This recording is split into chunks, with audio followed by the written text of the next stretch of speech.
Setelah Yejin berhasil melumpuhkan Mango di dalam kasino, Pildo menginterogasi Mango tentang narkoba yang dibuat dalam ukuran kecil seperti permen. Ia bertanya di mana Mango menyembunyikan narkoba tersebut, akan tetapi Mango terus saja mengelak dengan mengatakan bahwa dirinya tidak memilikinya. Yejin yang curiga saat melihat gelagat Mango akhirnya menemukan barang itu sehingga Mango pun tak bisa berkutik ketika diamankan oleh polisi. Singkat cerita, Mango diinterogasi di kantor polisi. Namun di sana ia memilih tetap bungkam karena takut dengan kekejaman bosnya. Rupanya bosnya adalah Gang J, anak buah Mujin yang dahulu dikeluarkan dari organisasi. Setelah menginterogasi Mango, Yejin terlihat memberitahu Mujin tentang narkoba jenis baru tersebut.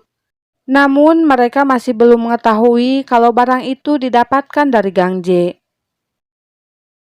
Sepulangnya kembali ke kantor, Yejin memeriksa basis data Satres Narkoba dan mencari informasi tentang kasus ayahnya. Esok harinya, tanpa diberitahu apa-apa oleh timnya, Yejin harus ikut dengan mereka dan anggota lainnya untuk melaksanakan sebuah misi. Ketika Yejin sudah mengumpulkan ponselnya, ia sangat ngajenghok saat mengetahui bahwa target mereka adalah Mujin. Polisi akan menggeledah pabrik pembuatan narkoba yang berada di dalam sebuah kapal yang telah diambil alih oleh Mujin. Rupanya, polisi juga sudah memasang CCTV di hotel yang ditinggali Mujin, sehingga mereka tahu kalau Mujin akan segera tiba di kapal tersebut. Singkat cerita, mereka capcus menuju lokasi, sementara itu Mujin dan anak buahnya juga sedang menuju ke pabrik tersebut. Mujin yang telah tiba terlihat masuk ke dalam kapal bersama anak buahnya untuk mengecek produksi narkobanya. Di sisi lain, Yejin, Pildo, dan anggota polisi yang lain juga telah berada di kapal itu dan bersiap menangkap Mujin. Setelah berhasil masuk, Yejin dan timnya melumpuhkan para penjaga, kemudian masuk ke dalam kapal menuju tempat pembuatan narkoba. Mereka menggunakan kamera dalam aksi penangkapan itu, sehingga Yejin harus menunggu waktu yang tepat untuk memberitahu Mujin. Ketika mulai ada kesempatan dan Pildo sibuk melumpuhkan anak buah Mujin, Yejin yang melihat Mujin berada di tempat produksi, membuka gardu listrik dan bersembunyi dari Pildo. Saat Pildo hendak menangkap Mujin, Yejin mengeluarkan tembakannya dan tiba-tiba listrik di sana langsung padam sehingga Mujin pun berusaha kabur dari tempat itu. Saat itu, Mujin sempat menoleh ke arah Yejin yang berada di belakang Pildo. Singkat cerita, Mujin dan Teju berhasil melarikan diri dengan melewati pintu rahasia dan segera melompat ke laut. Sementara itu, tim Pildo dan anggota polisi yang lain terus mencari petunjuk di TKP. Mereka menemukan peluru dan sebuah pistol yang tergeletak di sana. Mujin yang selamat dari operasi itu merasa sangat kesal karena Kapten Cha kini menargetkan dirinya. Mereka terlihat mencurigai Yejin karena Yejin tidak memberi informasi apapun tentang operasi tersebut. Karena sedikit meragukan Yejin, Mujin bahkan tidak mengangkat telepon ketika Yejin menghubunginya. Scene lalu memperlihatkan Kapten Cha yang sedang memeriksa pistol milik timnya karena curiga kalau orang yang mengeluarkan tembakan ketika operasi berlangsung ada di timnya.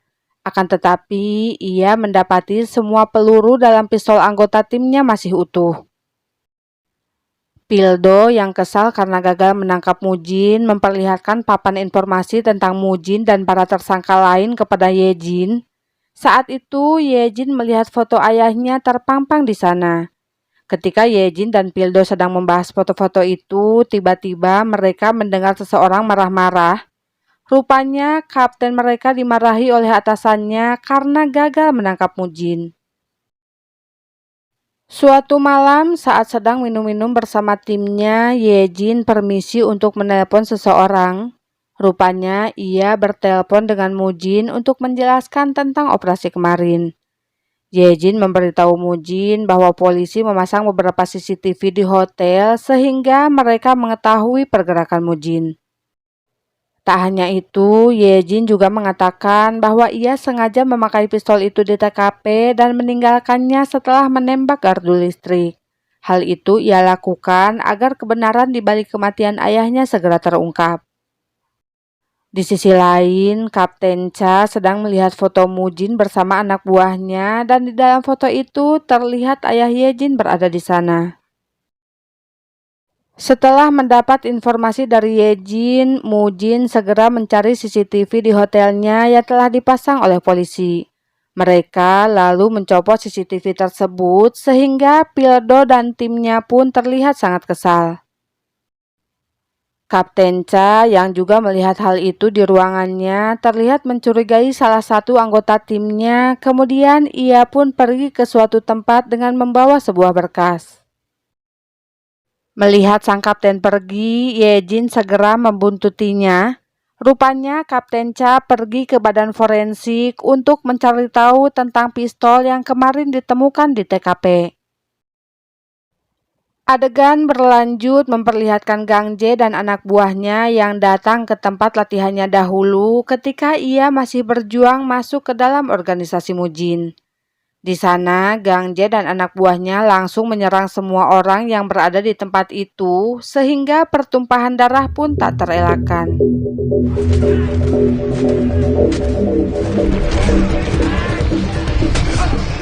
Setelah berhasil melumpuhkan Taeju, teman baiknya yang setia kepada Mujin, Gang Jae dengan sengaja melukai tangan Taeju untuk membalas perlakuan Mujin yang dahulu telah melukai wajahnya. Kejadian itu pun sampai kepada Yejin yang diperintahkan untuk segera datang ke tempat olahraga Dongcheon. Mendengar hal itu, Yejin bergegas pergi dan melihat keadaan di sana sangat kacau.